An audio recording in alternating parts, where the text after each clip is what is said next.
ورحمة الله وبركاته.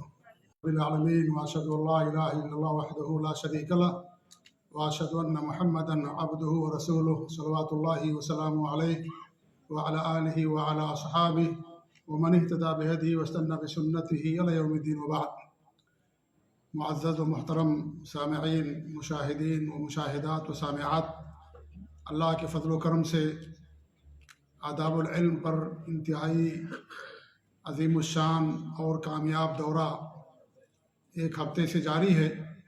آج اس دورے کا آخری دن ہے اور آج کی نشست 10ویں نشست ہے۔ جیسا کہ ہمارے شیخ علی سرور صاحب نے اعلان فرمایا کہ یہ نشست مغرب تک چلے گی، پھر مغرب کے بعد ایک نشست ہوگی، پھر عشاء کے بعد بھی آخری نشست ہوگی۔ میں آپ تمام حضرات سے بھی اور اس طریقے سے خواتین سے سب سے گزارش کرتا ہوں کہ آپ لوگ انتہائی دلجمعی کے ساتھ، سکون کے ساتھ شیخ کے درس کو سماعت فرمائیں، اور ساتھ ہی ساتھ چونکہ وقت بہت کم ہے اور باتیں بہت زیادہ ابھی باقی ہیں، اس لیے اور مزید نہ کہتے ہوئے میں بڑے ادب اور احترام کے ساتھ شیخ محترم سے گزارش کرتا ہوں کہ شیخ محترم اپنی گفتگو کا آغاز فرمائیں، اور ہم اس نیت سے بیٹھے ہیں کہ جو کچھ سنیں گے اس کے اوپر عمل کریں گے، ہماری نیت اصلاح کی ہو۔ یہ نہیں کہ ہم آئے، درس سن لیا، بہت اچھا لگا، چلے گئے اور ہماری زندگی کے اندر کوئی تبدیلی نہ آئے، کوئی اصلاح نہ ہو۔ یہ ذہن نہیں ہونا چاہیے۔ ذہن یہ ہونا چاہیے کہ ایک مقصد کے تحت ہم ایسی مجلسوں میں شریک ہوں کہ اگر ہمارے ہاں کوئی خامی ہے، ہماری اصلاح ہو گئی، ہم اس پر عمل کریں گے، خامی کو دور کریں گے، چاہے اس کا تعلق عقیدے سے ہو یا منہج سے ہو یا عبادت سے ہو، اخلاق سے ہو، کسی چیز سے بھی اس کا تعلق ہو۔ اور الحمدللہ کتاب تو آداب العلم ہے لیکن جامع ہے، اس میں جہاں عقیدے کی ہماری اصلاح ہو رہی ہے وہیں منہج کی بھی اصلاح ہو رہی ہے۔ الحمدللہ سلف صالحین کا عقیدہ اور منہج کی تعلیم دی جا رہی ہے۔ ایسے اخلاق اور لوگوں کے ساتھ اچھا معاملہ، آخرت، اللہ پر ایمان، اس کی عظمت اور نبی اکرم صلی اللہ علیہ وسلم سے محبت کے تقاضے، یہ تمام چیزوں کو یہ کتاب شامل ہے۔ تو الحمدللہ بڑی خوشی کی بات ہے کہ آپ سب لوگ اتنے دنوں سے شیخ کے درس سے استفادہ کر رہے ہیں۔ بس دعا یہ ہے کہ اللہ تعالی ہم لوگوں کی اصلاح فرمائے، اور جو کچھ ہم سنیں اللہ تعالیٰ اس پر عمل کرنے کی توفیق دے، آمین رب العالمین۔ شیخ محترم سے دوبارہ گزارش کرتا ہوں کہ شیخ اپنے درس کا آغاز فرمائیں۔ جزاکم اللہ خیر و بارک اللہ فیکم۔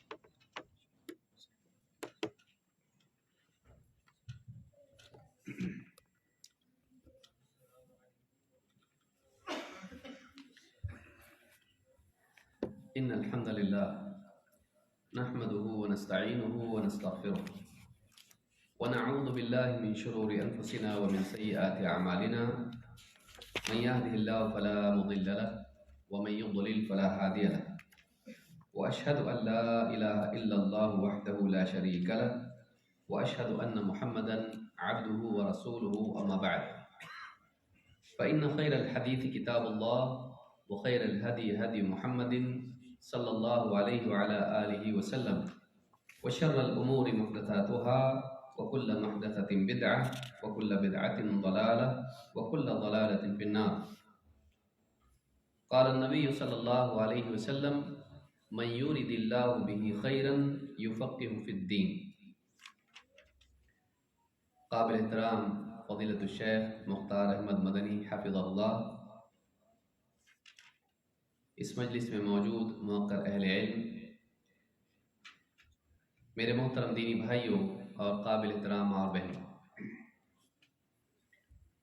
علم کے آداب سے متعلق یہ سلسلہ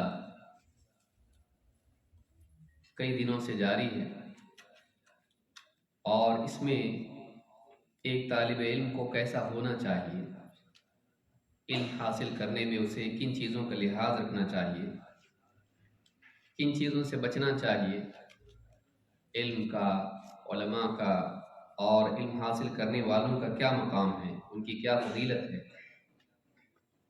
اور علم کے کیا تقاضے ہیں، اس تعلق سے مختلف ابواب کے ضمن میں ہم قرآن کریم کی آیات، نبی کریم صلی اللہ علیہ وسلم کی احادیث اور سلف کے اقوال و آثار کو دیکھ رہے ہیں۔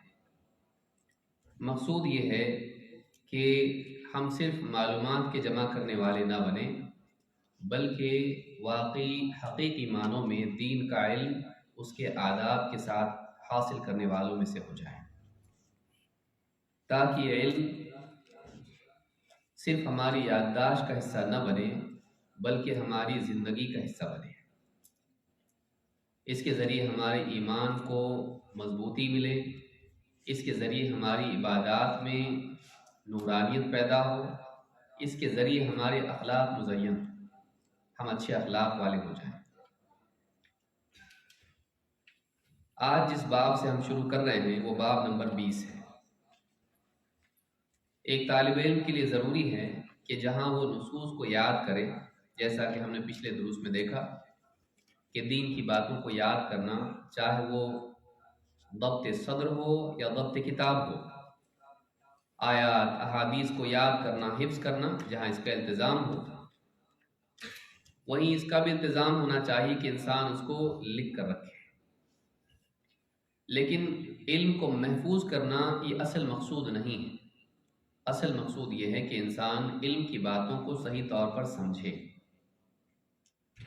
اصل چیز فہم ہے، اور فہم کے بگاڑ ہی سے سارا بگاڑ شروع ہوتا ہے۔ بعض اوقات انسان صحیح بات کو بھی غلط طور پر سمجھتا ہے اور اپنے آپ کو حق پر سمجھتا ہے، لیکن وہ گمراہ ہوتا ہے۔ اس لیے فہم ضروری ہے۔ صرف باتوں کا سننا کافی نہیں ہے، بلکہ باتوں کا سمجھنا بھی ضروری ہے۔